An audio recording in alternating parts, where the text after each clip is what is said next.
प्रभारी मंत्री गजेंद्र सिंह खीवंसर मंगलवार को बीकानेर दौरे पर रहे। इस दौरान उन्होंने कलेक्ट्रेट कार्यालय में जिले के सभी विभागों के अधिकारियों की बैठक लेकर बजट घोषणाओं की प्रगति की समीक्षा की। बैठक का मुख्य उद्देश्य राज्य सरकार द्वारा घोषित योजनाओं और विकास कार्यों की स्थिति का आकलन करना रहा। बैठक में बीकानेर पूर्व विधानसभा क्षेत्र की विधायक सिद्धि कुमारी भी उपस्थित रही। अधिकारियों को निर्देश दिए गए कि बजट में घोषित कार्यों को समयबद्ध तरीके से पूरा किया जाए और आमजन को योजनाओं का लाभ जल्द से जल्द मिले। बैठक के बाद मीडिया से बातचीत में प्रभारी मंत्री ने कहा कि मुख्यमंत्री भजनलाल शर्मा बीकानेर के विकास को लेकर पूरी तरह सकारात्मक हैं और जिले को अच्छा बजट दिया गया है। उन्होंने विश्वास जताया कि आने वाले समय में बीकानेर में विकास कार्यों में तेजी देखने को मिलेगी। हिंदू नववर्ष की शुभकामनाएं, हमारा जो राजस्थान दिवस है उसकी शुभकामनाएं। सब मंत्रीगण जो है अपने अपने प्रभारी जिले में गए हैं और आज हम समीक्षा ले रहे हैं।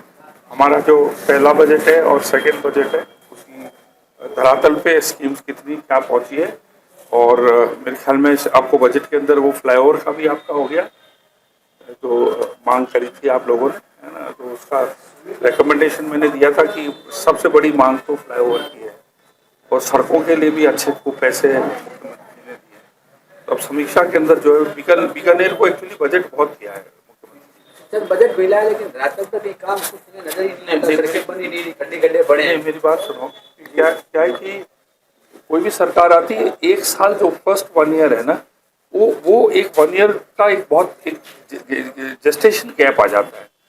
अब जो टेंडर प्रोसेस हो रहे हैं, जो आप हो रहे हैं, अब आपको जो है कि आपको काम एक्चुअल में दिखाई देगा। सूरसागर की हालत आपकी सूरसागर का सुनो, सूरसागर का भी अप्रूवल आ गया है।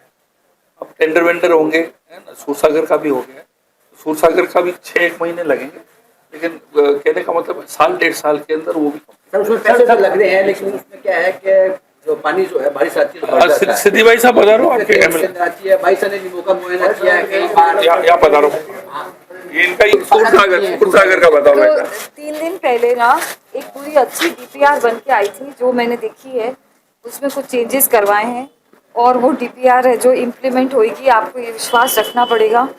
ऑल्सो वो इतना खूबसूरत डीपीआर मैंने देखा है, तो मुझे लगता है कि आप लोग संतुष्ट हो जाओगे जब ये इम्प्लीमेंट होगा। उनका बहुत सुंदर उसका गैस को लेकर कांग्रेस लगातार करेगी, सरकार झूठ बोल रही है, कमी है। देखो मेरी बात सुनो, टैंकर्स अब रिलीज हो रहे हैं, है ना। ईरान हमारे टैंकर्स रिलीज कर रहे हैं। गैस की जो आपने देखो, सबसे ज्यादा प्रॉब्लम आती है जो लोग होर्डिंग करते हैं, कालाबाजारी करते हैं, तो वो एक आर्टिफिशियल जो है एक शॉर्टेज आ जाता है, उसमें सरकार बिल्कुल एक्शन ले रही है। और अब ईरान हमें टैंकर्स हमारे अलाउ कर रहा है, टैंकर्स अभी और टैंकर्स अलाउ कर रहा है। मुझे लगता है कि अगले हफ्ते के अंदर प्रॉब्लम सॉर्ट आउट हो जाए। आज आप बैठक ले रहे हैं, विशेष फोकस किस मुद्दे पर रहेगा? मेनली जो है हमारे बजट्स जो है ना, क्योंकि सीएम साहब का एक ही चीज है, धरातल पे लाओ, धरातल पे लाओ, धरातल पे लाओ। ये उनका हर, चाहे हमारी कैबिनेट मीटिंग हो चाहे कोई भी मीटिंग होती है, वो कहते हैं कि भाई पैसा खर्च करो। आप ये पैसे की कमी हम आने नहीं देंगे, पैसा चिकित्सा के क्षेत्र में क्या नवाचार करना चाह रहे हैं? लगातार चिकित्सा के क्षेत्र में एज अ होल में बताता हूँ, जो हब एंड स्पोक मॉडल शुरू हो गया है, जिसके अंदर आपके पीएचसी तक, अब अपन बीमार होते हैं, जब जाते हैं तो डॉक्टर कहता है खून की, तूक की, स्टूल की जांच कराओ, ठीक है ना। अब उसके लिए क्या है, उसको अलग से जाना पड़ता है। तो वो पीएचसी और सीएचसी पर या सब डिस्ट्रिक्ट हॉस्पिटल पर वहीं सैंपल देके उसको इलेक्ट्रॉनिकली उसके मोबाइल के अंदर उसके रिजल्ट आ जाएंगे। वो एक बहुत बड़ा प्रोग्राम है, वो एक आउटरीच बहुत ही बड़ा है पूरे प्रदेश के लिए। और सब सेंटर्स बहुत बन रहे हैं, आपके पीएचसीज बहुत आ रही है। आपके डेजर्ट एरिया, क्योंकि बीकानेर और जैसलमेर और बाड़मेर को विशेष दर्जा, क्योंकि आपका मरुस्थलीय एरिया पीजीएम की हालत खस्ता रहती है, साफ सफाई में देखें आप। एक युवा की मौत हुई है, मेरी बात सुनो, हमने इन हॉस्पिटल्स को, हमने इनको कह दिया है कि साफ सफाई के लिए आप प्राइवेट को दो, आउटसोर्स करो, है ना। अब आउटसोर्स करने के बाद जब क्या होता है, सुपरिंटेंडेंट होता है कोई भी हॉस्पिटल का, है ना। अगर हॉस्पिटल का स्टाफ कर रहा होता है, उसके लिए छाती कूटा रहता है, वो रोज चेक करना पड़ता है। अगर आपको आउटसोर्स किया है तो मुझे क्या करना है, आप ही को तो पकड़ना है एक जने को।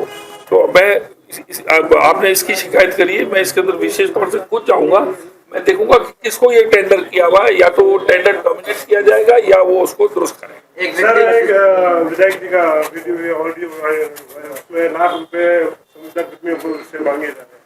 अब मैं इसको देखा नहीं, मैं मेरा इस पे कुछ टिप्पणी करना एक से यंग लड़के की मौत हो गई थी, लापरवाही सामने आई, कमेटी बनाई गई, लेकिन अभी तक उसकी जांच वगैरह नहीं, क्या हुआ क्या है उसके। पेट दर्द का उसका इलाज नहीं हुआ, वहां से रेफर कर दिया गया, खाते रहे। मैं आपसे एक चीज पूछना चाहता हूँ, हमारे इतने बड़े बड़े हॉस्पिटल्स है, निःशुल्क दवाएं वगैरह सब हो रही हैं, माँ योजना इतनी बड़ी योजना है, आप देखो कि आपका 25 लाख का हो जाता है, इतने हजारों फुटफॉल है, आप ये नहीं कहते हो कितने लोग अच्छी तरह ठीक होके गए।